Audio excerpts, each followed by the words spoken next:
Olá, meu nome é Matheus Prado, esse é o Economia Pós-Pandemia e hoje temos Cláudio Ferraz, economista-chefe Brasil do BTG Pactual. Olá, Cláudio, tudo bem? Bom, como vai? Queria começar nosso papo falando um pouco sobre a atual conjuntura da crise, né? A gente viu os bancos, o próprio governo fazerem algumas previsões para o PIB, depois tornar essas previsões um pouco mais otimistas. O BTG chegou a trazer a retração de 2020 para 7%, né? Agora vem recuperando um pouco. Como que vocês têm visto esse movimento? Bom, de fato, você tem razão. As expectativas têm melhorado para 2020. No nosso caso, a gente chegou a ter uma projeção de PIB para esse ano de menos 6,5%, menos 7%. Ela hoje se encontra em menos 5,5% desde meados do mês passado. No fundo, assim, em março, a economia sofreu um baque. O pior mês foi abril. E desde então, a gente tem visto uma recuperação. Em maio, os números surpreenderam positivamente. É verdade que houve uma frustração do setor de serviços, mas, em geral, foram positivos. Depois, em junho, até aqui, os números têm sido positivos, até um pouco mais fortes que esperados. A produção industrial foi assim, o varejo também, até foi um bom número, de fato. E, a priori, os exercícios indicam que o setor de serviços também vai crescer dessa vez em junho. Então, com isso, a contração que se esperava para o segundo TRI, ela parece hoje um pouco menor. Ela chegou a ser de 2 dígitos, esperado, hoje em dia eu diria que parece mais com menos 8%, 9%. Então, um número mais favorável, menos negativo.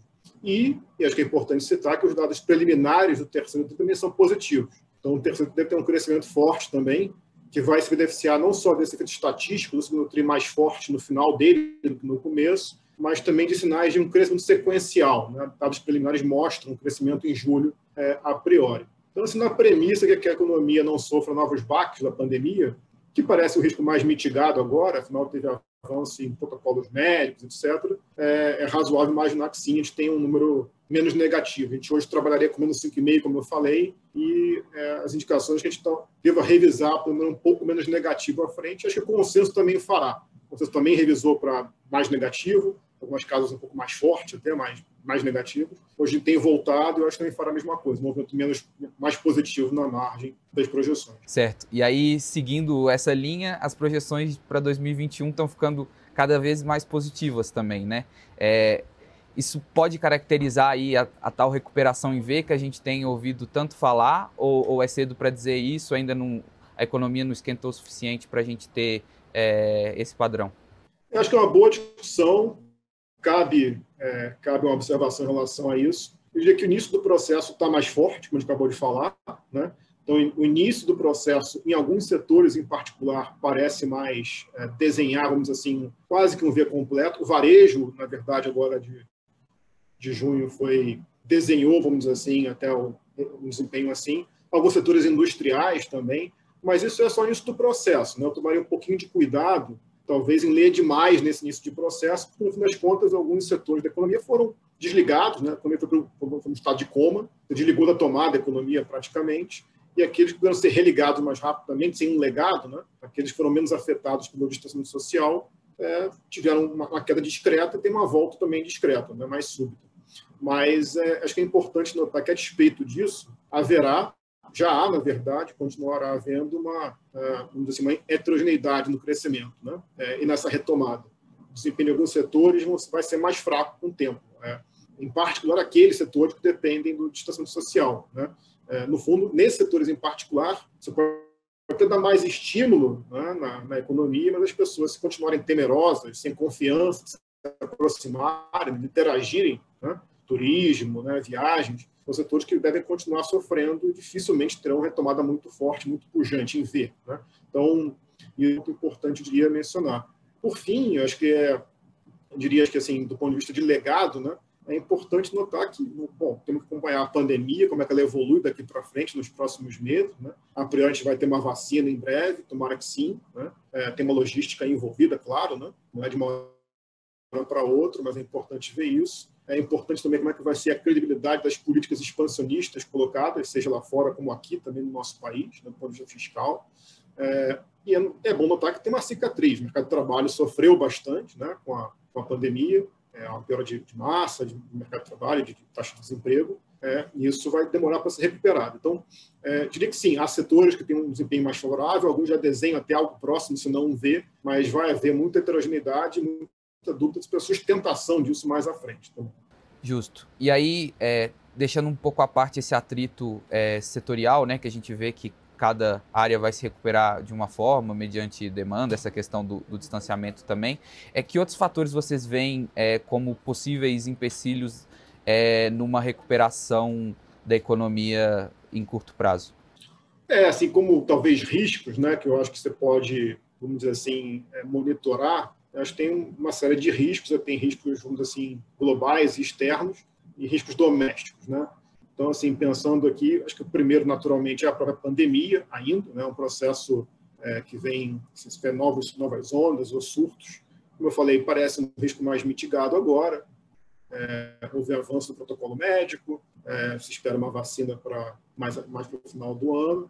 Então, você não imagina que você tenha colapso do sistema de saúde, como infelizmente você teve em algumas regiões na Europa em particular. Mas é um risco, né? Você precisa continuar monitorando a informação em relação a esse tema. Talvez um outro a mencionar, vamos dizer assim, como você tem ainda no externo, né, no global, é bom lembrar que você tem, é um tema que veio mais à baila recentemente, um ano de eleições na principal economia do mundo, nos Estados Unidos. E o candidato à oposição está na frente das pesquisas, parece ter uma chance, né, relevante, e qualquer alternância de poder, né, ela sempre causa incerteza, né? Então pode ter repercussão e pode gerar um ambiente de incerteza. A retórica eleitoral lá está bastante dura, né, em particular em relação a parceiros comerciais, como a China, a outros temas setoriais também. É importante ver o que vai ser de fato retórica, o que vai ser de fato assim, implementação no pós-eleição, mas até lá é uma dúvida, né? Então isso aumenta a incerteza. E talvez aqui no quadro doméstico, né, acho que um ponto que a gente já atravessou um pouquinho é como é que vai se dar essa reversão das políticas de estímulo, né? Uma reversão muito abrupta tem seu custo sobre a atividade.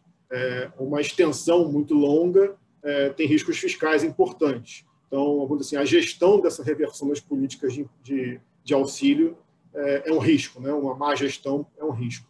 Até porque, se você estender demais, você pode ter que financiar isso com aumento de carga, por exemplo, né? Então, você pode ter um risco de aumento de carga tributária, né? Nas outras circunstâncias, certamente não seria bem quisto. E do ponto de vista, talvez, assim, mais positivo, se eu pudesse colocar um positivo, vamos dizer assim, a gente está com um quadro de inflação bastante baixo, né? As expectativas de inflação estão bem ancoradas, e na premissa que a gente não tenha, de fato, aí, choques novos da pandemia, é natural que você tenha juros baixos por bastante tempo, né? Então, a gente pode talvez se surpreender com quão longo esse processo será mantido, vamos dizer assim, um quadro de responsabilidade fiscal.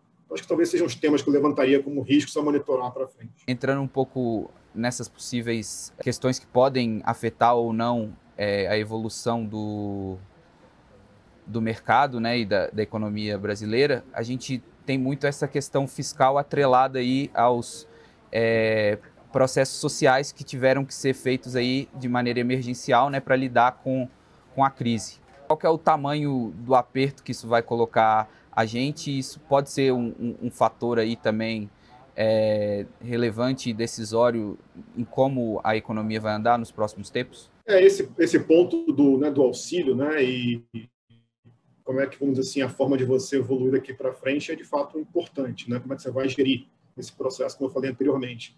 Assim, apesar de ser bem justificável do ponto de vista sanitário, né, e social, os programas de auxílio têm um custo, né, e precisam ser temporários, porque a pandemia, mesmo que mais longa, sim o é, né? E, além disso, nossa situação fiscal está longe de estar resolvida, de ser confortável. A gente não tem espaços fiscais para programas muito longos, né? E, aliás, de um processo de convergência muito gradual das contas públicas. A gente não tinha ainda chegado a completar esse ajuste em direção ao orçamento equilibrado, vamos lembrar isso, né? E a pandemia vai atrasar esse processo e vai relegar, vamos dizer assim, a gente um endividamento maior, né, bastante elevado, que já era bastante elevado em comparação com países, né, similares ao nosso, sob qualquer métrica, né? Então, assim, é importante notar que o custo mensal do auxílio é muito grande, né? Precisa ser analisado com cuidado e avaliado. Acho que o melhor caminho daqui para frente é você reformular essas políticas em direção a políticas menos mais focalizadas, mais eficientes, né? E, no conjunto, fazer um processo que permita, né, você incorporar no orçamento, sem ferir o teto de gastos, mas ampliando e mantendo algum auxílio adicional. mas com muita atenção. Você tem uma estratégia bem definida dessa crise, né? Você não pode deixar uma expansão de gastos permanente, porque você vai ter custo relevante em termos de percepção sobre a trajetória da dívida, etc. Né? É importante ter cuidado com isso, focar nos programas com mais eficiência e restrições. Né?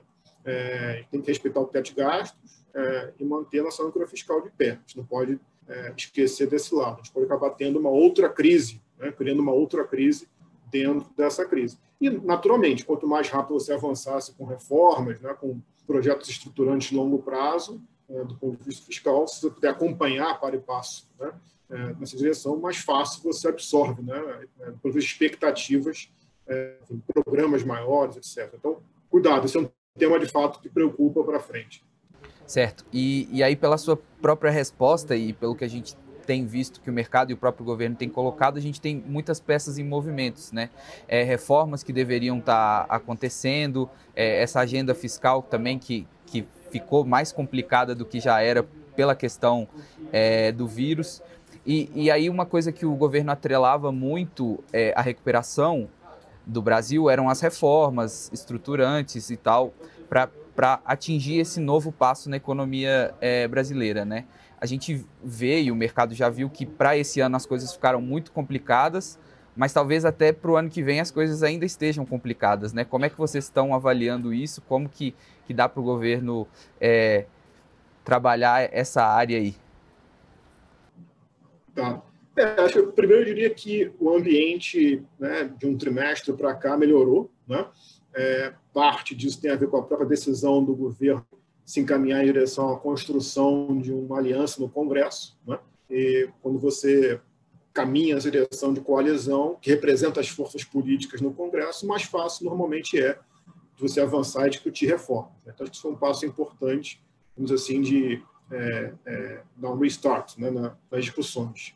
Além disso, talvez a própria pandemia ela até criou assim, circunstâncias para você avançar em projetos que pareciam antes difíceis ou estavam, vamos dizer assim, marcando um pouco de passo. Né? Um exemplo disso, felizmente, foi do marco do saneamento. Acabou sendo aprovado. Acho que a pandemia criou assim, clara evidência na sociedade, no Congresso, da importância de se avançar a agenda como essa, a qual a gente está muito atrasado como país. Né? Então, avançar com isso foi importante. E a própria postergação das eleições, né? Isso criou aí um processo. Mas eu concordo com você, a gente tem que avançar mais rápido, né? Tem que concluir reformas que a gente não avançou. A própria discussão da reforma tributária, né, começou agora recentemente com um projeto que o governo enviou, depois de há muito, né, esperado. Isso cria um ambiente, gera uma amálgama, né, para discussões, uma discussão de temas mais relevantes, mas esse é um tema difícil, né, não é um tema fácil. Então, a gente acha que é difícil ter uma conclusão, por exemplo, desse tema esse ano. Para avançar nas comissões, talvez criar, vamos dizer assim, um conjunto de percepções que ajude a avançar com o tempo, assim como foi o caso da Previdência. Melhor que fosse mais rápido, é verdade, mas isso pode acontecer. E eu diria que, pensando na agenda, no horizonte aí disponível, é possível que você tenha, sim, alguns avanços, né, mais setoriais, como foi o saneamento, talvez temas aí como autonomia do Banco Central, mas grandes reformas estruturantes é uma coisa que fica mais para serem pelo menos concluídas no ano que vem. Seria muito bom também, diga-se de passagem, que você voltasse à pauta temas que também, vamos dizer assim, tangenciam mais diretamente a parte fiscal, né? Que ajudam ou ajudariam o cumprimento da gastos, como a PEC emergencial ou os gatilhos, né? Então, mas eu concordo, tá? Enfim, há um pouco de ruído, né? E isso precisa, e tem um pouco horizonte, né, da pauta bastante cheia, a conclusão desses temas possivelmente mais para o ano que vem. Certo. E aí, um outro tema também que anda ao lado aí, mas não necessariamente reflete o que a gente vê na economia real, o mercado financeiro já demonstrou ganhos muito grandes, né? Desde o pico negativo, acho que no dia 23 de março, por conta da crise. Acho que o Ibovespa cresceu mais de 60%, enfim, já uma recuperação pungente quando a economia ainda não acompanhou isso totalmente, né?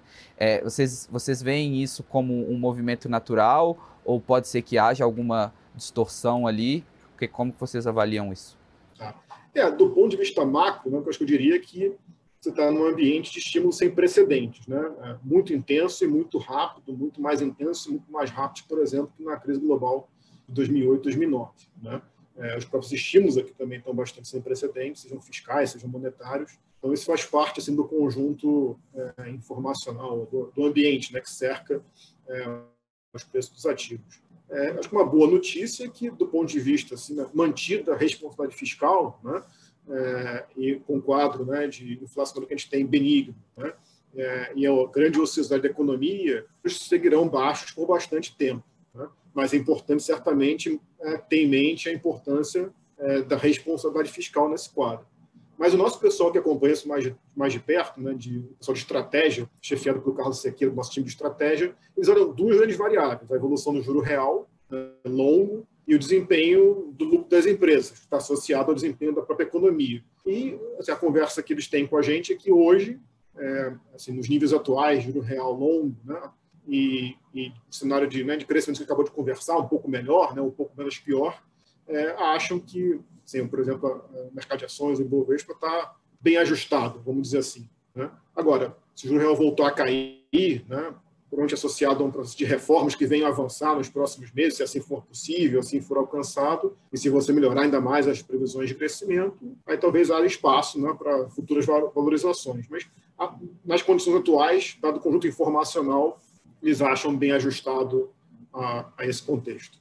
Justo. Para concluir, aproveitando que você tocou nessa questão do juro, a gente teve a decisão do Copom, né, que voltou a baixar e no relatório até explicou ali que podem haver mais diminuições residuais espalhadas num espaço de tempo maior, né? A gente consegue desenhar a trajetória dessa curva para um futuro próximo ou ainda está cedo para dizer como que isso vai ser influenciado? Assim, pela comunicação recente de curto prazo dele, você falou bem, né, das minutas e do comunicado da semana passada, nossa leitura tinha sido desde o comunicado que a indicação era de manutenção na próxima reunião, e o nosso caso central é de manutenção por um prazo mais longo. Eu acho que as minutas dessa semana reforçaram um pouco essa impressão, ou deixaram, quando assim, esse caso como um caso razoável, como um caso central.